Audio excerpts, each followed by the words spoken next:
నమస్తే అండి. మన ఛానల్కి స్వాగతం. దైవం అంటే కేవలం గుడిలో కూర్చుని పూజలు అందుకోవడమే కాదు, కష్టాల్లో ఉన్నప్పుడు కంటికి రెప్పలా కాపాడడం కూడా దైవం పనే. మన భారతీయ సంస్కృతిలో గ్రామ దేవతలకు చాలా ప్రత్యేకమైన స్థానం ఉంది.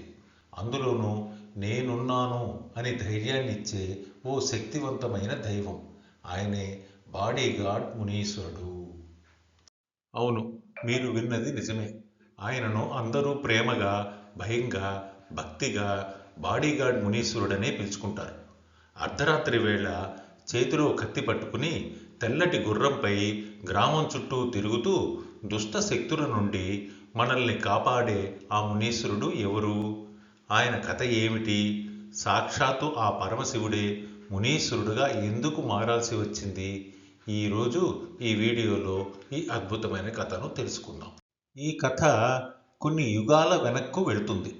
అది దక్ష ప్రజాపతి తలపెట్టిన మహాయజ్ఞ సమయం. దక్షుడు తన అహంకారంతో అల్లుడైన పరమశివుడిని ఆ యజ్ఞానికి పిలవలేదు. అయినా సరే తన తండ్రి చేస్తున్న యజ్ఞం కదా అని సతీదేవి అక్కడికి వెళ్ళింది. కానీ అక్కడ ఆమెకు ఘోరమైన అవమానం జరిగింది. భర్తకు జరిగిన అవమానాన్ని తట్టుకోలేక సతీదేవి యోగాగ్నిలో తనను తాను దహించుకుంది. ఈ విషయం తెలుసుకున్న కైలాసనాథుడు ప్రళయ రుద్రుడయ్యాడు. ఆయన కోపం కట్టలు తెచ్చుకుంది. తన జటాజూటాన్ని నేలకేసి కొట్టాడు. ఆ సమయంలో శివుని ముఖం నుండి వెలువడిన ప్రచండమైన శక్తే ఈ మునీశ్వరుడు. ఇంకొన్ని పురాణాల ప్రకారం శివుడు దక్షుని గర్వాన్ని అణచడానికి వీరభద్రుడిని సృష్టించాడు. ఆ వీరభద్రుడి అంశతో మునులను, ఋషులను రక్షించడానికి శివుడు 7 రూపాలలో మునీశ్వరుడుగా అవతరించాడని చెప్తారు. అందుకే ఆయనలో శివుని తేజస్సు, శక్తి స్వరూపిణి అయిన అమ్మవారి ఉగ్రత్వం రెండూ కనిపిస్తాయి. అసలు మునీశ్వరుడనే పేరు ఎందుకు వచ్చింది? ముని అంటే ఋషి, ఈశ్వర అంటే దేవుడు. మునులను, ధర్మాన్ని రక్షించే ఈశ్వరుడు కాబట్టే ఆయనకు మునీశ్వరుడు అని పేరు వచ్చింది. పూర్వం రాక్షసులు మునులు చేసే యజ్ఞాలకు ఆటంకం కలిగించేవారు. అప్పుడు ఈ మునులు శివుని వేడుకోగా వారిని రక్షించడానికి శివుడు ఈ మునీశ్వర రూపాన్ని ధరించాడు. ఆయన కేవలం రాక్షసులను సంహరించడమే కాదు, తన భక్తులకు, మునులకు ఒక బాడీగార్డ్ లాగా నిలిచాడు. అందుకే ఈ రోజుకి మనం ఆయన్ను రక్షక దేవుడు అని పిలుస్తాం. పల్లెటూళ్ళల్లో ఇప్పటికీ ఉన్న నమ్మకం ప్రకారం అమావాస్య చీకట్లలో గ్రామ పొలిమేళల్లో గజ్జెల చప్పుడు వినిపిస్తుందట. అది మరెవరో కాదు, మన మునీశ్వరుడే.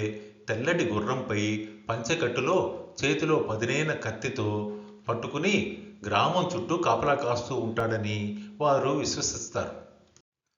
గ్రామంలోకి ఎలాంటి రోగాలు రాకుండా, దయ్యాలు, భూతాలు చొరబడకుండా ఆయన ఒక గోడలాగా నిలబడతాడు.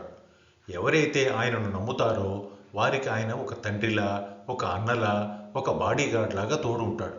భయం వేసినప్పుడు మునీశ్వరా అని తలుచుకుంటారే చాలు, ఆయన అక్కడే ఉంటాడని భక్తుల ప్రగాఢ విశ్వాసం. మునీశ్వరుడు ఒక్క రూపం కాదండి, 7 రూపాల సమాహారం. వీరిని సప్తమునీశ్వరులని అంటారు. వాళ్ళు శివమునీశ్వరుడు, మహామునీశ్వరుడు, తపమునీశ్వరుడు, నాదమునీశ్వరుడు, జడమునీశ్వరుడు, ధర్మమునీశ్వరుడు, వాళ్మునీశ్వరుడు. ఇందులో కొందరు శాంత స్వరూపులు, కొందరు ఉగ్రస్వరూపులు. శివముని, తపముని లాంటి వారు శాకాహారులు. వీరికి నైవేద్యాలుగా శాకాహారమే పెడతారు. వీరిని యోగ్యులుగా పూజించుకుంటారు. ఇకపోతే మిగతా రూపాలను గ్రామ దేవతలుగా మాంసాహార నైవేద్యాలతో కొలుస్తారు.